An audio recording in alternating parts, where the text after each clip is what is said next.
আশা করছি তোমরা সবাই খুব ভালো আছো। আমার চ্যানেলে তোমাদের সবাইকে স্বাগত। দেখো আজ আমরা রেডি শেডি হয়ে বাড়ি থেকে বেরিয়ে গেছি। বিশ্বকর্মা পুজোর জন্য আমাদের মামাবাড়িতে নেমন্তন্ন আছে, তাই আমরা চটপট করে মামাবাড়িতে চলে এসেছি। দেখো পৌঁছেই গেলাম বলতে গেলে। চলো তাহলে উপরে গিয়ে তোমার সাথে দেখা হচ্ছে। এসেই তো দেখছি এরা সবাই খেতে বসে গেছে। বাবা কী ব্যাপার, আমাকে না নিয়ে খেতে বসে গেল। তো যাই হোক, দেখো আসা মাত্রকে এদের মধ্যে ঝগড়া শুরু হয়ে গেছে। তো এরা কন্টিনিউ থাকুক, ততক্ষণ আমি খাবার নিয়ে বসে যাই। দেখো এখানে আমি নিয়ে নিয়েছি ভাত, শাক ভাজা, ডাল, এরপর নিয়ে নিয়েছি ঝিঙে আলু পোস্ত, যেটা দিদা নিজের হাতে বানিয়েছে। তারপরে আমাকে দিদা দিল বাঁধাকপির তরকারি আর ভেন্ডির সবজি। চলো আমি চটজলদি খাবার খেয়ে তোমার সাথে আবার দেখা হচ্ছে। ফাইনালি আমার খাওয়া দাওয়া হয়ে গেছে আর আমি চলে এলাম উপরে ননদিনীর সাথে দেখা করার জন্য। কি করছো শোনাবো না? দেখতে তো পাচ্ছে। ওয়াও, কি দারুণ বানিয়েছে না, just looking like a wow. তোমাদের দেখেই বুঝতে পারছো কত সুন্দর ড্রয়িং করে। এই সমস্ত ড্রয়িং ও নিজের হাতে করেছে এবং এই হাতের কাজগুলো ও নিজের হাতেই করেছে। অবভিয়াসলি ওদের নিজের হাতেই করবে, তাহলে কি কার হাতে করবে। যাই হোক, দেখতেই পাচ্ছ খুব সুন্দর লাগছে এই ড্রয়িংগুলো। ও কিন্তু বিয়ে এবং পুজোরও অনেক কিছু অর্ডার নেয়। তোমরা যদি চাও কিন্তু ওকে সরাসরিভাবে দিতে পারো। আমি ডিসক্রিপশানে ওর ইউটিউবের চ্যানেলের লিঙ্কটা দিয়ে দেবো। ঠিক আছে, দেখো ছেলেগুলোর কি কাণ্ড। ঘাড়ের পিঠে চেপে ওদের সমস্ত রাগ কিন্তু ওরা আজকেই বার করবে। ওরা ভেবেই নিয়েছে যে আজ আমরা রেগে যত আছি সব রাগ আজকেই বের করে দিতে হবে। আমার ননদিনী কিন্তু ফুল গাছের চাহিদাটা অনেক বেশি।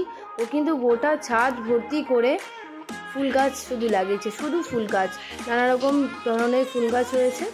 তোমাদের সাথে আরেকটা জিনিসও শেয়ার করে দিই, সেটা হচ্ছে যে ও কিন্তু খুব সুন্দর শাড়ি, পাঞ্জাবি, চুড়িদারের উপরও নানা রকমের ডিজাইন এবং ওয়ার্ক করতে পারে। তোমরা সেরকম কিছু চাইলে কিন্তু ওর চ্যানেলে গিয়ে ওকে কমেন্টে অবশ্যই তোমরা অর্ডারটা প্লেস করতে পারো। ও কিন্তু বিয়ের সময় কুলোর উপরে খুব সুন্দর ব্রাইডের ছবিও আঁকতে পারে। আরে আরে আরে কি দেখছি, তো আমাকে সারাই পুজোর বাজার দেখতে শুরু করে দিয়েছে। তো যাই হোক, আমি জলদি চলে এলাম আর এসেই দেখি শাড়ির কালেকশনটা কিন্তু দারুণ। চলো শাড়ির বাজার এবং সব কিছু দেখে খাওয়া দাওয়া করে আমরা এবার বাড়ি ফিরবো। চলো বাড়িতে গিয়ে দেখা হচ্ছে। আমরা বাড়িতে চলে এলাম আর এসেই দেখছি বাবা কি অবস্থা, গোটা ঘরে কাপড় জামা মেলা ভর্তি। পুরো বৃষ্টিতে ভেজেছিল, এবার এগুলো শুকনো হয়েছে, এবার এতগুলো হয়ে গেছে। এবার চলো গুছিয়ে নিই। গুছানোর পরে আমি একটা দারুণ মজাদার রেসিপি তোমাদেরকে শেয়ার করবো। তোমরা জানি এটা অবশ্যই বাড়িতে বানাতেই পারো, কিন্তু কী বানাবো এখন কিন্তু বলবো না। ওটা তো আসছি তোমাদের সাথে কথা বলার জন্য। সেগুলো পূজার উপলক্ষে আমি আজ এটা বানাচ্ছি। সবটা মাখা করা আসছি তোমাদের কাছে। আবার হয়ে গেছে, কড়াইও তেল গরম করে দিলাম। এরপর লুচি ভেজে আমি লুচি বেলা শুরুও করে দিয়েছি। তেল গরম হতে না হতে আমি লুচিটা ছেড়েও দিয়েছি। আর দেখো কত সুন্দর ডুমো ডুমো করে ফুলেছে। ঠিক এভাবেই কিন্তু লুচি ফুললেই তবেই কিন্তু খেতে বেশি মজা লাগে। আমি থাল ভর্তি করে ফুলকো ফুলকো লুচি, ঘুগনি এবং স্যালাড নিয়ে চললাম মায়ের কাছে। মা কিন্তু বাচ্চাগুলোর সাথে খেয়েছে। হ্যাঁ চল দেখি মাকে দেখি খেয়ে কেমন হয়েছে। দারুণ, একটু একটু। আচ্ছা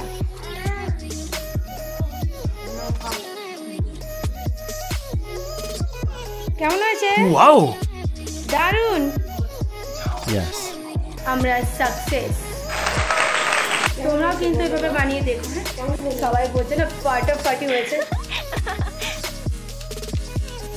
আজকের মতো দেখা হচ্ছে নতুন কোনো ভিডিওর সাথে। তোমরা সবাই ভালো থেকো, সুস্থ থেকো, টাটা।